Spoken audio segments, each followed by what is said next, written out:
Thank you, Madam Speaker. Madam Speaker, my question is to the Deputy Chief Minister and Minister for Corrections.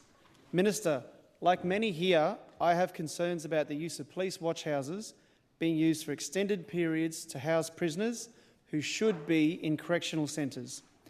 It has been clear that this government inherited a real problem with the prisons being full, resulting from a lack of action by the former government, who had no plans to alleviate the growth in prisoner numbers. I know, as the Corrections Minister, this has been a concern for you and that you've been working with the Corrections Commissioner to build additional prison capacity.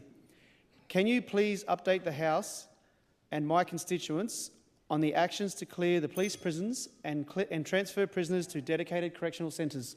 Minister for Corrections. Thank you, Madam Speaker, and thank you, the member for Blain, for this important question. Madam Speaker, I know, and we all know, that the member for Blain is a strong advocate for Palmerston and his community, passionately supporting corrections officers and pushing to clear the prisoners from the police watch houses to allow the police to do their job, Madam Speaker, which is to keep us safe, keep Territorians safe, something the Labor government failed to do over the last 8 years. And that's why, Madam Speaker, we're on this side of the chamber and they are on that side of the chamber, because they failed Territorians. Madam Speaker, for Silence, 8 years, please. the former Labor government ignored the problem. Despite warnings and obvious pressures on the correction systems, they did nothing. Madam Speaker, since 2023, corrections have had to rely on police watch houses to manage rising prisoner numbers in a situation, Madam Speaker, that wasn't ideal, and a situation that I have fought hard to change.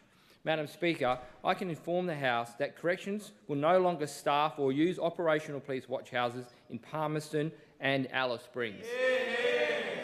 Madam Speaker, by Monday the 10th of March 2025, all prisoners were moved from Palmerston Watch House to Holtz and Berrimah, with final transfers in Alice Springs Correctional Centre completed by March the 16th. This means, Madam Speaker, that the watch houses are available to be able to protect Territorians, to allow police to do their job, to move freely in, go and arrest people who are doing the wrong thing. And, Madam Speaker, I've said this many times, if you do the wrong thing in the Northern Territory, we are going to find a bed for you. Our mandate is to keep our mandate is to keep the community safe, and that's what we intend to do. Madam Speaker, the NT News on the 26th of March 23 reported NT Corrections break record prison population, police houses used for overflow. So that's when this problem first started. And I can remember in the last session here last year, the former police minister saying, we're going to get rid of them, we're going to get the correction staff out of watch houses by mid-last year. And, Madam Speaker, guess what?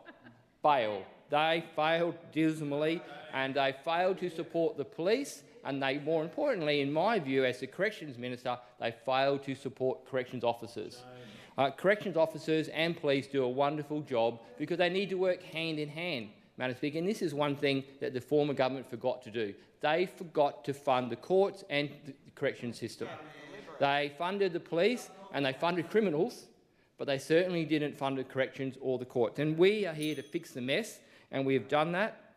And we've done it, and we're very proud, Madam Speaker. We have brought a new facility up and running in Berrimah. There's about 320 new prisoners in there because we are determined to keep the community safe.